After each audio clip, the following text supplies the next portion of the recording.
तो यशवा हमेशियाक में मेरा आप सबको शबा शलोम। यहोवा बाप को बहुत सारी आशीषें और बरकतें दे। आए हम इजराइल के लिए, यरूशलेम के लिए प्रार्थना करें कि मेरा यहोवा अब्बा इजराइल को, यरूशलेम को शलोम की आशीषें दे और इजराइल की जो खोई हुई भेड़ें हैं वो यशवा हमेशियाक के नाम से बचाई जाएं और मेरा यहोवा उन सब का उद्धार करे, वो सब उद्धार पाए। और इस वक्त पूरी दुनिया में जहां जहां मसीह लोग हैं, विश्वासी हैं, इजरायली हैं, यहूदी हैं, उन सबको हम यहोवा के हाथों में सौंपते हैं। और अंत के दिनों में यहोवा ने कहा, जो कोई यहोवा से प्रार्थना करेगा वो उद्धार पाएगा। यहोवा अब्बा यशवा हमेशियाक में हम उन सब के लिए उद्धार को मांगते हैं, वो सब बचाए जाएं, उन सब का उद्धार करें और आपकी महिमा होने पाए। यशवा हमेशियाक के नाम से मांगते हैं, आमीन। तो यशवा हमेशियाक के बड़े अनुग्रह के द्वारा प्रिय अजीजों, हम इब्रानी भाषा के बारे में सीख रहे हैं और पिछले भाग में भी हमने बहुत सारी भेद की बातों को अबेन के अंदर से सीखा था और आज के भाग में हम सीखेंगे शुरुआत में ही अंत का रहस्य। और आज हम बाइबल के सबसे पहले शब्द के बारे में सीखने जा रहे हैं जो कि है बाराशित। बाइबल का सबसे पहला शब्द। जब हम बाइबल को खोलते हैं तो उत्पत्ति 1 अध्याय 1 वचन के अंदर जब हम पढ़ते हैं कि आदि में, शुरुआत में, इन द बिगिनिंग, लेकिन जब हम ये पढ़ते हैं कि आदि में, शुरुआत में या इन द बिगिनिंग, तो उसके अंदर से हमें कुछ भी रहस्य या भेद हमें समझ में नहीं आता या कोई भी ऐसा प्रकाशन हमें नहीं मिलता। लेकिन यहोवा एलोहीम ने अपने पवित्र भाषा इब्रानी के अंदर, हिब्रू के अंदर अंत का रहस्य शुरुआत में ही छुपा के रख दिया है। अगर आप सच में यहोवा को समझना चाहते हैं, जानना चाहते हैं, उसकी डीपनेस में जाना चाहते हैं, तो आपको उसकी पवित्र भाषा को सीखना और उसे जानना बहुत जरूरी है, क्योंकि यहोवा वचन है और वचन को जब आप जितना ज्यादा वचन को जानेंगे उतना ज्यादा आप यहोवा को जानेंगे। वचन को सुनना यहोवा को सुनना है, वचन को पढ़ना यहोवा को पढ़ना है, वचन की मानना यहोवा को मानना है। तो उसके पवित्र भाषा इब्रानी के अंदर वो रहस्य की बातें छुपी हैं जिसे हम कभी सोच भी नहीं सकते, जिसका अनुमान भी नहीं लगा सकते। और ये बातें हमारे लिए सीखना जानना क्यों जरूरी है? क्योंकि प्रिय अजीजों, जितना ज्यादा हम इन बातों को सुनेंगे उतना ज्यादा हमारा विश्वास बढ़ेगा, उतना ज्यादा हम यहोवा को जानेंगे, उसकी महानता को जानेंगे कि सच में हमारा यहोवा कितना महान है और वो कितने बड़े बड़े काम करने की सामर्थ्य रखता है। क्योंकि अब तक हम उसे उस तरीके से नहीं जान पाए जिस तरीके से हमें उसे जानना है। हमने यीशु मसीह को देखा चंगा करते हुए, मुर्दों को जिलाते हुए, अद्भुत चिन्ह चमत्कार करते हुए, लेकिन हमने कभी ये नहीं देखा कि कैसे उसकी योजनाएं, उसने कैसे अपनी योजनाओं को कहां कहां छुपा के रखी, कंसील करके रखी, कैसे कैसे उसकी योजनाएं पूरी होंगी। और इन बातों के भेद को वही लोग समझ सकते हैं जो यहोवा से डरते हैं, जो घमंडी लोग हैं और जो ये सोचते हैं कि मुझे बहुत कुछ आता है, और जो सोचते हैं कि मेरे पास डिग्री है और मैं बहुत बड़ी पदवी के ऊपर हूं, बहुत बड़ी कलीसिया को चला रहा हूं। उनके पास ये भेद की बातें नहीं है, लेकिन सिर्फ उन्हीं लोगों के पास है जो यहोवा का डर अपने जीवन में रखते हैं, उसके सामने डरते हैं, कांपते हैं। तो हमारा विषय है कि शुरुआत में ही अंत का रहस्य। आज हम बाराशित के ऊपर सीखेंगे और मैं विश्वास करता हूं कि आप बहुत सारी आशीषों को, बरकतों को अपने जीवन में हासिल करेंगे। तो प्रिय अजीजों, जैसे कि आपको आपके सामने अभी स्क्रीन के ऊपर है कि बाराशित जो इब्रानी भाषा का शब्द है, उत्पत्ति पहले अध्याय के अंदर जब आप पढ़ते हैं तो उत्पत्ति पहले अध्याय के अंदर पहले ही वचन के अंदर यहोवा ने जो बाइबल की शुरुआत है वो बाराशित से की है। और आप स्क्रीन के ऊपर देख सकते हैं, जब आपने इब्रानी भाषा के बारे में सीखा था तो जो पहला लेटर यहां पर लिखा है वो है बेथ, और जो दूसरा लेटर है वो है रैश, तीसरा जो लेटर है वो है आलिफ, शिन, योद और tav. Beth resh aleph, beth resh aleph, shin, yod, tav, Bereshit. बाराशित शुरुआत में, इन द बिगिनिंग। और इन्हीं 6 लेटर्स के अंदर यहोवा ने सृष्टि की शुरुआत, सृष्टि का अंत और सृष्टि के मध्य में क्या कुछ होने वाला है, सारी बातों का रहस्य भेद इन्हीं 6 लेटर्स के अंदर, इसी शब्द के अंदर छुपा के रखा हुआ है। और जब आप इन बातों को समझेंगे, जानेंगे, तो आप यही इसी शब्द से आप पहचान पाएंगे, पकड़ पाएंगे जो आगे होने वाली बातें थी, जो भविष्य में होने वाली बातें हैं। और इनमें बहुत सारी बातें पूरी हो चुकी हैं और बहुत सारी बातें पूरी होने वाली हैं प्रिय चीजों, जो कि आज हम इस लेटर से, इस शब्द से ही अंत के अंदर क्या कुछ होने वाला है उसके बारे में हम सीख लेंगे। उन भविष्यवाणियों के बारे में, उन बातों के बारे में हम सीख लेंगे और सच में आप बहुत सारी आशीषों को, बरकतों को अपने जीवन में रिसीव करेंगे प्रिय चीजों। तो बाइबल की जो शुरुआत है वो बाराशित से हुई है। और मैं आपके सामने एक वचन को पढ़ रहा हूं, यशाया 46 अध्याय उसके 10 वचन को। यहां पर इस प्रकार लिखा है कि मैं तो अंत की बात आदि से और प्राचीन काल से उस बात को बताता आया हूं जो अब तक नहीं हुई। मैं कहता हूं मेरी युक्ति स्थिर रहेगी और मैं अपनी इच्छा को पूरा करूंगा। यशाया 46 अध्याय 10 वचन में यहोवा एलोहीम ने इस बात को कहा कि मैं तो अंत की बात आदि से और प्राचीन काल से ही बताता आया हूं। यानी कि यहोवा ने अपनी प्लानिंग को शुरुआत में ही बाराशित के अंदर ही पहले से ही प्रिय जीजो छुपा कर, कंसील करके रख दी थी। और वो आगे जाकर बताता है कि मैंने तो उसे पहले ही रख दिया था जो बातें आगे होने वाली है।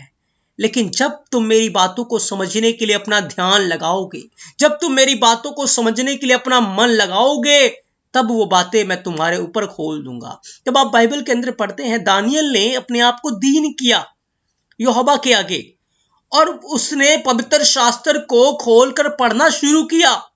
उसके ऊपर क्या हुआ? भेद खुलना शुरू हो गए, उसके ऊपर रहस्य खुलना शुरू हो गए। और जब्राइल फरिश्ता आ गया उसको अर्थ बताने के लिए, उसको समझाने के लिए यहोवा ने अपने फरिश्ते को भेज दिया। आज जब हम अपने आप को दीन करेंगे, नम्र करेंगे और पवित्र शास्त्र को खोलेंगे, बाइबल को खोलेंगे और पढ़ेंगे, तो यहोवा अपना आत्मा उसने हमारे अंदर रखा है कि वो भेद की बातों को, रहस्यमय बातों को वो हमें समझाए, वो हमें सिखाए। तो प्रिय अजीजों, हम यहां पर इस बात को पढ़ रहे हैं कि अंत की बात यहोवा कहता है मैंने आदि से ही, प्राचीन काल से ही तुम्हें बताता आया हूं। क्या वो बातें हैं? आए उन बातों को हम सीखें और जानें, ताकि हम यहोवा अब्बा की महानता को समझ सके, उसके रहस्य को, उसके भेद को हम समझकर यहोवा के पवित्र नाम की मनादी कर सके। प्रिय चीजों, जब आप बाराशित को देखते हैं तो बाराशित में जो पहले 2 लेटर है बेथ और रैश, जब आप बेथ और रैश को जोड़ते हैं, जैसे कि आप स्क्रीन के ऊपर देख रहे हैं, तो बेथ और रैश जुड़कर बनता है बर। और बर का अर्थ होता है पुत्र, और पुत्र कौन है? यशवा मसीह। इब्रानी भाषा में बर को पुत्र बोला जाता है, सन बोला जाता है। अगला जो लेटर है वो है अलिफ और शिन। अलिफ और शिन को जब आप जोड़ेंगे तो इब्रानी भाषा के अंदर बनेगा आश, और आश का अर्थ होता है आग, फायर, आग। और आगे जो लेटर है वो है योद। योद का अर्थ होता है यहोवा का दाहिना हाथ, यहोवा का दाहिना हाथ। और जो अगला लेटर है वो है तब, और तब की जो पिक्टोग्राफ है, तब का जो मीनिंग है वो है क्रूस, जिस क्रूस के ऊपर यीशु मसीह कुर्बान हुए। तो यहां पर बाराशित के अंदर ही यहोवा ने एक भविष्यवाणी को, जो कि आने वाले समय में 4000 साल के बाद पूरी होनी थी, उसको पहले से ही वो बाराशित के अंदर बता रहा है कि अंत के दिनों में क्या होगा, आज से 4000 साल के बाद क्या कुछ बीतेगा, उसने पहले ही बाराशित के अंदर बता दिया। क्या होगा? यहोवा का पुत्र आएगा और यहोवा का पुत्र क्रूस के ऊपर अपने आप को कुर्बान करेगा। बर के अंदर हमें पुत्र मिल गया, तब के अंदर हमें क्रूस मिल गया, और वो जाकर क्रूस के ऊपर अपने आप को बलिदान करेगा। जब आप देखते हैं कि वेदी के ऊपर कुर्बानी को रखा जाता था तो स्वर्ग से आग आ जाती थी, और आग आकर उस पूरी की पूरी कुर्बानी को भस्म कर दिया करती थी। तो यीशु मसीह जो कि यहोवा के लिए होम बलि बना, पाप बलि बना, मेल बलि बना, अन्न बलि बना, उस सारी मेल मिलाप की बलि बना, वो मेल बलि बना, उस सारे बलिदान को यहोवा की जो आग है वो आकर उस बलिदान को स्वीकार कर रही है। तो क्रूस के ऊपर पुत्र चढ़ाया गया और उसको चढ़ाने वाला कौन था? यहोवा का हाथ, यहोवा स्वयं था जिसने अपने पुत्र को क्रूस के ऊपर चढ़ाया। हमारे जहनों के अंदर ये बात है, हमने देखा है कि रोमी हुकूमत के लोगों ने उसको क्रूस पे चढ़ाया और यहूदी लोगों ने उसको क्रूस पे चढ़ाया, लेकिन बाइबल ऐसा बयान नहीं करती। प्रिय जीजो, आप फिजिकल रूप से इस बातों को होता हुआ देखते हैं, लेकिन आत्मिक रूप से बाइबल क्या बताती है? जब हम इस बात को पढ़ते हैं 12 शीत के अंदर, तो यहां पर यीशु मसीह को कुर्बान करने वाला कोई रोमी हुकूमत का इंसान नहीं है या कोई भी व्यक्ति नहीं है यहां पर, लेकिन उसको कुर्बान करने वाला यहोवा का दाहिना हाथ हमें नजर आता है। यहोवा का हाथ है जो उसको क्रूस के ऊपर चढ़ा रहा था। और जब यीशु मसीह क्रूस के ऊपर उसको चढ़ा दिया गया तो यहोवा ने अपनी आग के द्वारा उसकी कुर्बानी को स्वीकार किया और यीशु मसीह ने बड़े शब्द से चिल्लाकर अपने प्राण त्याग दिए और वो यहोवा के उस काम को, उद्धार के काम को यीशु मसीह ने पूरा कर दिया। और इस उद्धार के काम को पूरा होते हुए हम 12 शीत के अंदर देखते हैं। हमने तो देखा कि रोमी हुकूमत के लोगों ने उसको क्रूस पे चढ़ाया, यहूदियों ने दोष लगाया, यहूदियों ने उसे पकड़वाया, लेकिन 12 शीत के अंदर जब हम इस बात को देखते हैं तो 12 शीत में हमें कहीं नहीं ये दिखाई दे रहा, नजर आ रहा कोई इंसान उसको क्रूस पे चढ़ाएगा या कोई इंसान उसको कुचलेगा या कोड़े मारेगा, लेकिन उसको मारने वाला, उसको कुचलने वाला यहोवा का दाहिना हाथ था, यहोवा खुद था। प्रिय जीसो, इस बात को हम आगे वचन से क्लियर करेंगे। तो मैं आपके लिए पढ़ना चाहूंगा कि जब आप पढ़ते हैं पहला पतरस 1 अध्याय 18 से 20 वचन को, मैंने आपको बताया कि 12 शीत के अंदर इस बात को पहले ही बता दिया गया था कि उसका पुत्र क्रूस के ऊपर किस रीति से कुर्बान होगा। सिर्फ कुर्बान ही नहीं होगा पर किस तरीके से कुर्बान होगा, इस बात की भविष्यवाणी पहले से थी। तो लिखा है, क्योंकि तुम जानते हो कि तुम्हारा निकम्मा चाल चलन जो बाप दादों से चला आता है, उससे तुम्हारा छुटकारा चांदी सोने अर्थात नाशवान वस्तुओं के द्वारा नहीं, पर निर्दोष निष्कलंक मेमने अर्थात मसीह यशवा के लहू के द्वारा हुआ। 20 वचन में आपके लिए पढ़ रहा हूं। लिखा है, उसका ज्ञान तो जगत की उत्पत्ति के पहले से ही, गौर करें क्या लिखा है 20 वचन, उसका ज्ञान तो जगत की उत्पत्ति से पहले से ही जाना गया, पर अब इस अंतिम युग में तुम्हारे लिए प्रकट हुआ है। उसका ज्ञान, उसके बातें जो आने वाले समय में होनी थी, पतरस इस बात को बताता है कि वो पहले से ही जाना गया था, पहले से ही था, क्योंकि यहोवा ने अपने पवित्र भाषा के अंदर इस भविष्यवाणी को प्रदान कर दिया था, बता दिया था कि उसका पुत्र कुर्बान होगा। अभी नबी लोग नहीं आए हैं, अभी सृष्टि की रचना नहीं हुई है, अभी आदम हवा को बनाया नहीं है, आकाश को पृथ्वी को नहीं बनाया, लेकिन पहले से ही यहोवा ने अपने पवित्र भाषा के अंदर 12 शीत के अंदर उसने इस बात को रखा है। जब आप यशाया 53 अध्याय उसके 10 वचन को पढ़ते हैं, 53 अध्याय 10 वचन को, तो जो बात मैंने आपको बताई कि रोमी हुकूमत के लोगों ने नहीं या यहूदियों ने नहीं यीशु मसीह को क्रूस पे चढ़ाया, लेकिन स्वयं यहोवा था। वो लिखा है, तो भी यहोवा को यही भाया कि उसे कुचले। यहोवा को भाया क्योंकि यीशु मसीह को कोई छू नहीं सकता था, यीशु मसीह को कोई टच नहीं कर सकता था। किसी की हिम्मत नहीं थी कि वो यीशु मसीह को कोड़े मारे, किसी की हिम्मत नहीं थी कि वो यीशु मसीह को क्रूस पे चढ़ाए। आए थे लोग उसको पकड़ने के लिए, लेकिन जैसे ही यीशु मसीह ने कहा मैं हूं, वो सारे के सारे पीछे गिर गए और गिर पड़े, पीछे हट के गिर पड़े। और क्या हुआ? लिखा है कि उसी ने उसको रोगी कर दिया। जब तू अपना प्राण दोष बलि करे तब वह अपने वंश को देखने पाएगा। तो यीशु मसीह को क्रूस पे चढ़ाने वाला, यीशु मसीह के प्राण को बलिदान करने वाला स्वयं यहोवा खुद था। और इस बात को यीशु मसीह ने भी कहा है। जब आप यूहन्ना 10 अध्याय 17-18 वचन को पढ़ते हैं तो लिखा, पिता इसलिए मुझसे प्रेम करता है कि मैं अपना प्राण देता हूं कि उसे फिर ले लूं। कोई उसे मुझसे छीनता नहीं है, वरन मैं अपने आप से ही उसे देता हूं। मुझे उसके देने का अधिकार है और फिर से उसे ले लेने का भी अधिकार है। ये आज्ञा मेरे पिता से मुझे मिली है। तो प्रिय अजीजों, यीशु मसीह को किसी ने क्रूस पे नहीं चढ़ाया। यीशु मसीह स्वयं मेरे और आपके पापों के लिए क्रूस के ऊपर चढ़ाए गए, मारे गए, गाड़े गए और 3 दिनों के बाद वो मुर्दों में से जी उठे। और इस बात को यीशु मसीह ने आदि में ही, बाराशित के अंदर, इन द बिगिनिंग में ही रख दिया था कि किस प्रकार से यीशु मसीह की कुर्बानी होगी, किस प्रकार से वो क्रूस के ऊपर चढ़ाया जाएगा, किस प्रकार से ये उद्धार का काम पूरा किया जाएगा। उसने शुरुआत में ही रख दिया था। तो इस भविष्यवाणी को आप वहां पर देखते हैं जो कि बाराशित के अंदर हमें पूरा होता हुआ नजर आता है। आए और भविष्यवाणियों को हम देखें वहां पर।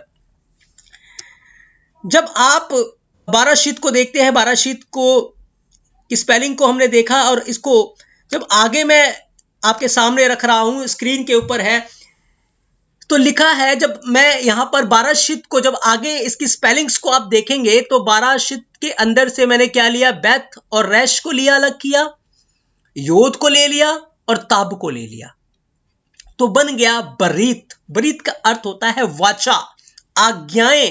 यहोवा और हमारे बीच में एक वाचा है। उसने कहा, यदि तुम मेरी आज्ञाओं का पालन करोगे तो मैं तुम्हें आशीर्वाद दूंगा। यदि तुम मेरे हुक्मों को मानोगे तो तुम मेरी पवित्र प्रजा ठहरोगे। यदि तुम ये काम करोगे तो तुम्हें मैं ये आशीष दूंगा। ये उसकी वाचा है। प्रिय अजीजों, इब्रानी भाषा में बरीत को वाचा बोलते हैं और ये हमने बाराशित के अंदर से निकाला है। तो यहोवा चाहता है कि हम उसकी वाचा में रहें, वाचा में रहे। और ये जो वाचा है, ये यहोवा ने हमारे साथ बांधी है। जब मैंने इब्रानी भाषा के 4 लेटर्स को अलग किया, बेथ, रेश, योद, ताब, तो बरीत बन गया। और उसके बाद मैंने आलिफ और शिन को अलग किया तो आश बन गया, फायर बन गया। यानी कि जो लोग वाचा में रहेंगे, अग्नि में बाड़ा उनके जीवन के चारों ओर रहेगा और कोई दुश्मन उनकी हानि नहीं कर पाएगा, कोई उनको छू नहीं पाएगा, क्योंकि यहोवा के वचन में लिखा है, यहोवा अपने सेवकों को धधकती हुई आग के टहलुए बनाता है और कोई उन्हें छू नहीं सकता। लेकिन प्रिय अजीजों, यहां पर ही एक बड़ी भविष्यवाणी छुपी हुई है कि जो यहोवा की वाचा को तोड़ेगा, ध्यान करें, जो यहोवा की वाचा को तोड़ेगा, जो यहोवा की आज्ञाओं को तोड़ेगा, जो यीशु मसीह की कुर्बानी को स्वीकार नहीं करेगा, आग ही उनका न्याय करेगी। आपको पता है बागे अदन के अंदर क्या हुआ था? आदम को यहोवा ने अपनी वाचा दी थी, अपनी आज्ञाएं दी थी कि आदम, तुझे भले बुरे के ज्ञान का फल नहीं खाना। आदम को यह आज्ञा दी, लेकिन जैसे ही आदम ने इस आज्ञा को तोड़ा, क्या लिखा है बाइबल के अंदर?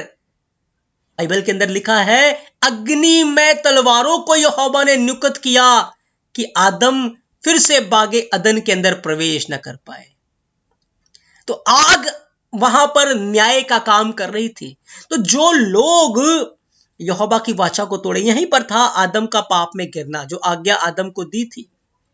आदम ने गुनाह किया और आग ने उनका न्याय किया। अग्नि में तलवारों को यहोवा ने नियुक्त कर दिया कि वो उस बागे अदन के चारों ओर बाड़े का काम दे और कोई भी उसमें प्रवेश नहीं कर पाएगा।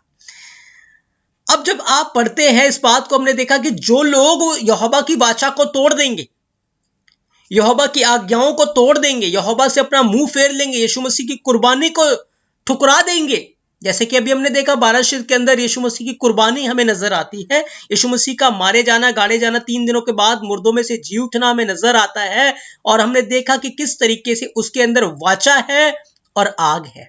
अब जो लोग उस वाचा को तोड़ देंगे, अंत के दिनों की बात मैं आपको बता रहा हूं कि अंत के दिनों में क्या होने, बहुत शीघ्र क्या होने वाला है कि जितने लोगों ने उसकी कुर्बानी को स्वीकार नहीं किया है, कुर्बानी को स्वीकार करने का अर्थ है कि यीशु मसीह को अपना उद्धारकर्ता स्वीकार करना, और जैसे यीशु मसीह कहते हैं वैसे हमें करना भी है।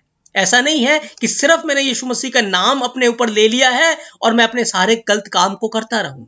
नहीं, हमें यीशु मसीह की कुर्बानी को स्वीकार करना है और उसकी वाचा में, उसके हुक्मों में, उसकी आज्ञाओं में चलते रहना। उसके लहू, यीशु मसीह ने कहा ये नई वाचा का लहू है जो तुम्हारे लिए बहाया जाता है, इसको पियो और तुम मुझ में बने रहो, मेरे वचन तुम में बने रहो। यीशु मसीह की ये कमांडमेंट है, ये आज्ञा है। तो अंत के दिनों में जो कोई इस वाचा को तोड़ेगा, जो कोई इस हुक्म को तोड़ेगा, उनके लिए क्या होगा? दूसरा पत्रस 3:7 दूसरा पत्रस 3:7 के अंदर लिखा है कि वो लोग आग के द्वारा नाश किए जाएंगे। आग के द्वारा, अभी हमने देखा ना, उसके अंदर बरीथ निकल के आया और आश निकल के आया। तो जो लोग वाचा को तोड़ेंगे, जो लोग यहोवा के आज्ञाओं से भटक जाएंगे, उनको आग आकर भस्म कर देगी, जलाएगी। क्योंकि लिखा है वर्तमान काल के आकाश और पृथ्वी उसी के वचन के द्वारा इसलिए रखे गए कि आग से जलाए जाएं। वे भक्तिहीन मनुष्य के न्याय और नाश होने के दिन तक ऐसे ही रखे रहेंगे। तो अंत के दिनों में इस पूरी दुनिया का नाश, भक्तिहीन लोगों का नाश किस प्रकार से होगा, ये 12 शित्त के अंदर यहोवा ने पहले से ही बता दिया था। अंत की बात जो अभी तक नहीं हुई है, आदि में ही यहोवा ने बता दिया, शुरुआत में ही यहोवा ने बता दिया कि अंत के दिनों में क्या कुछ होगा। आग के द्वारा वो न्याय करेगा। आग के द्वारा जो लोग उसकी वाचा को तोड़ेंगे, जो लोग उसकी वाचा से भटक जाएंगे, जो लोग उसकी वाचा में बने नहीं रहेंगे, आग उनका न्याय करेगी। आग के अंदर वो रात दिन तड़पेंगे, आग उनको खाएगी। और यीशु मसीह ने कहा कि जो दास अपने स्वामी की इच्छा पे नहीं चलता,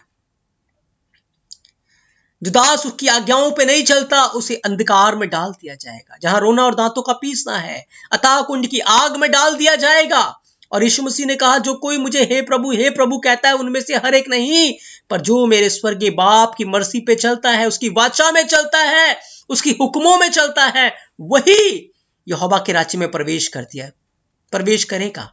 और बाकी लोगों को, वो बकरियों को कह देगा उस अनंत आग में चले जाओ, क्योंकि आग उनका न्याय करेगी। तो जितनों ने यहोवा की वाचा को तोड़ा है या तोड़ेंगे, अंत के दिनों में या अभी तक आग ही उनका न्याय करती है। और ये क्यों न्याय करती है, इस बात को यहोवा एलोहीम ने पहले से ही अपने पवित्र शब्द 12 शित्त के अंदर छुपा के रख दिया है। और इन बातों को आज वो हमारे ऊपर खोल रहा है, जो बातें अब तक छुपी हुई थी, गुप्त में थी, क्योंकि अब तक कोई समझाने वाला नहीं था, कोई बताने वाला नहीं था। हमने जब उसके पवित्र भाषा के बारे में अपना ध्यान लगाया, तो सच में पवित्र आत्मा और वाक का दोष उन गुप्त बातों को, छुपी हुई बातों को वो अपने लोगों के ऊपर खोलता है। इसलिए प्रिय अजीजों, हम देखें कि हमारा यहोवा कितना महान है। अभी तक आकाश और पृथ्वी की रचना हुई नहीं थी, आकाश नहीं बना था, कुछ भी नहीं था, लेकिन उसको पता था कि उसे क्या करना है। उसको हर चीज का पता है। आए हम अपने जीवन को उसके आगे बड़े नम्रताई, बड़े दीनताई से उसके आगे अपने आप को समर्पित करें, क्योंकि यहोवा दीन लोगों के साथ रहता है। जब तक आप अपने आप को दीन नहीं बनाएंगे, हम्बल नहीं करेंगे, उसकी वाचा में नहीं रहेंगे, वो आपके साथ नहीं रहेगा। इसलिए अपने आप को बड़े दीन और हम्बल करके उसके हजूरी में चलें, वो आपके साथ रहेगा और आप उसके भेद की बातों को समझ पाएंगे, जान पाएंगे।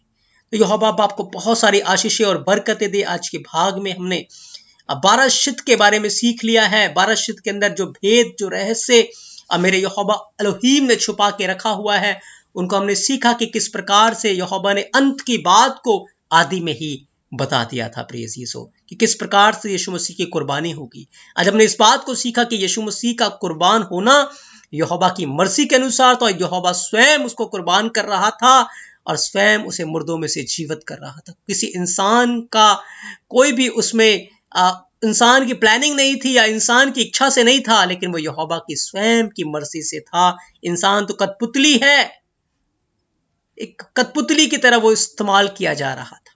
तो मेरा अदनोई अब्बा अपने इस पवित्र वचन के द्वारा आपको बहुत सारी आशीषें और बरकतें दे। आप सबको शबद शलोम। अगले भाग में हम एक नए विषय के साथ मिलेंगे। तब तक के लिए मेरा यहोवा अब्बा आप सबके साथ हो, आपको बहुत सारी आशीषें और बरकतें दे। आमीन।